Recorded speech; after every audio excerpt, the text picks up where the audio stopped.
Hello student, welcome to P study. आशा करता हूँ आप सब ठीक होंगे। तो जैसा कि हमने इससे पहले वाले वीडियो में देखा था, हिंदी पेपर में कॉपी कैसे लिखते हैं और हिंदी का पेपर में क्या क्या आता है, कैसे स्टेप बाय स्टेप समझा था। अब जो सेकंड वीडियो होगी इसमें हम समझेंगे कि इंग्लिश का पेपर कैसा आता है, क्या करना होता है, 70 नंबर कैसे आ सकते हैं इसके अंदर। जैसा कि हम देख पा रहे होंगे, हमारा इंग्लिश का पेपर जो होता है वो दो हिस्सों में डिवाइड होता है। फर्स्ट पार्ट ए, जिसमें एमसीक्यूज होते हैं, और पार्ट बी जो होता है राइटिंग वाला पोर्शन होता है। एमसीक्यू जैसे हिंदी का पेपर था ना, उसमें एक था पार्ट बी या खंड बा करके वर्णनात्मक, वैसे सेम इसमें होता है पार्ट बी राइटिंग और पार्ट ए एमसीक्यू, जिसमें कि हमें जो मेन फोकस रखना है अपना पार्ट बी पे रखना है। जो कि पार्ट है 20 नंबर का एमसीक्यू होता है, वो तो एमआरसी में भरा जाता है, लेकिन पार्ट बी जो राइटिंग वाला पोर्शन होता है उसको सब कुछ हमें अपनी कॉपी में लिखना होता है। और मेन यही होता है, क्योंकि ये तो 20 नंबर के होते हैं पार्ट बी, पार्ट ए जो है तो 20 नंबर का होता है, लेकिन जो पार्ट बी होता है इसमें राइटिंग करनी होती है, ये हमारा पूरा 70 नंबर का होता है और मेन यही होता है। अब पार्ट बी के अंदर हमारे टोटल 4 चीज़ें आती हैं। फर्स्ट पोर्शन होता है इसका राइटिंग वाला पोर्शन, सॉरी,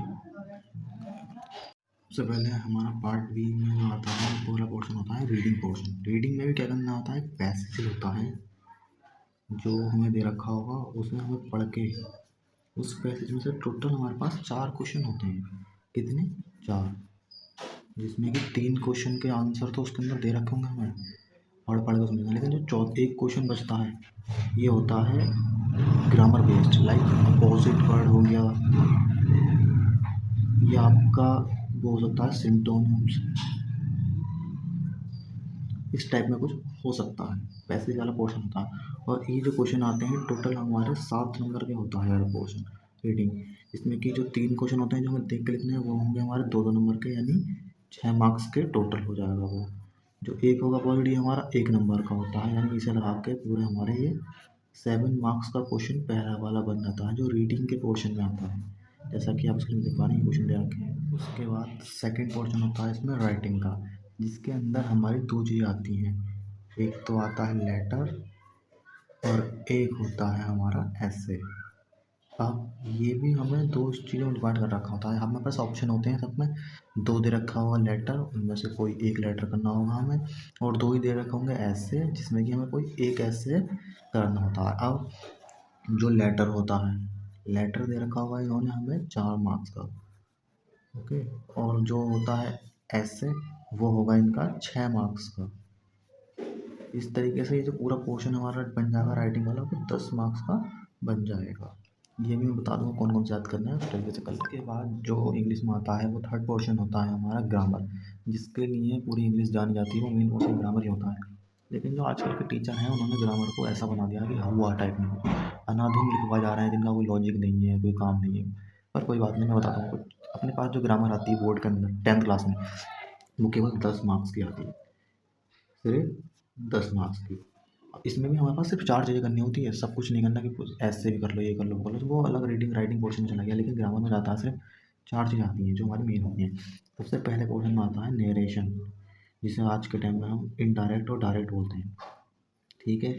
और दूसरी चीज़ होती है इसके अंदर वॉइस, जिसको एक्टिव पैसिव वॉइस के नाम से जाना जाता है, एक्टिव एंड पैसिव वॉइस। इसके बाद जो नेक्स्ट पोर्शन होता है थर्ड वाला पोर्शन, उसको बोलते हैं हम पंक्चुएट या पंक्चुएशन।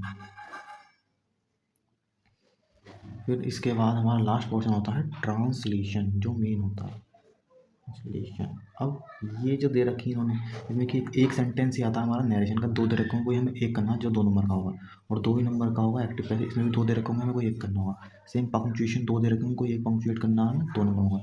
और ट्रांसलेशन जो होती है वो होगी हमारी 4 नंबर की।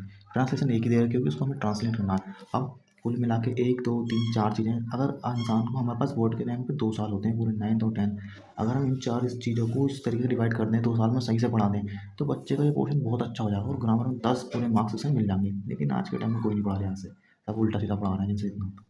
तो 2 नंबर का नरेशन, 2 का एक्टिव पैसिव, 2 का पंक्चुएशन और 4 नंबर की ट्रांसलेशन, सिर्फ इतनी आता है ग्रामर में, और टोटल 10 नंबर की ग्रामर बन जाती है हमारी। चौथा पोर्शन जो होता है इंग्लिश के अंदर, वो लिटरेचर होता है, जो आप पूरे question answers, poem, central idea वगैरह याद करते हैं, वो इस लिटरेचर वाले पोर्शन में आता है। अब इसमें जैसे कि हमारे पास इंग्लिश की बुक होगी, उसमें आपके 3 पार्ट होंगे, एक तो दे रखा होगा आपका प्रोज, एक होगा पोइट्री, और एक दे रखा होगा इसके अंदर सप्लीमेंट्री। इस तरीके से 3 पार्ट दे रखे हैं। अब ये पूरा पोर्शन जो है हमारा 23 मार्क्स का आता है लिटरेचर में से।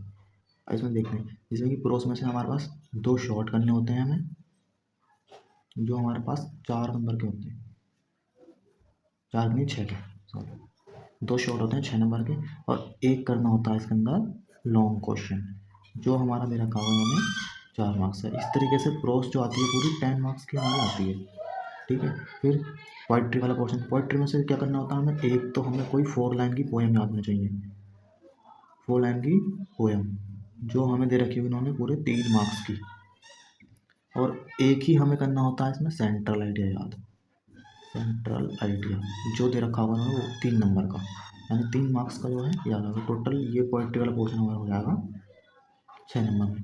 फिर सप्लीमेंट्री में से क्या होता है, सप्लीमेंट्री में से हमें एक शॉर्ट करना होता है और एक ही करना होता है इसमें लॉन्ग क्वेश्चन, ठीक है, जो कि ये होता है हमारा 3 मार्क्स का, ये होता है हमारा 4 मार्क्स का। इस हिसाब से ये हो जाता है हमारा 7 नंबर का। अगर इन दोनों को जोड़ा जाए हमारा तो ये बैठेंगे पूरे 23 मार्क्स। ऐसे करके 23, 10 और ये सबको जोड़ लेते हैं अगर हम, तो टोटल हमारा 70 मार्क्स का पेपर बन जाता है, 70 मार्क्स का।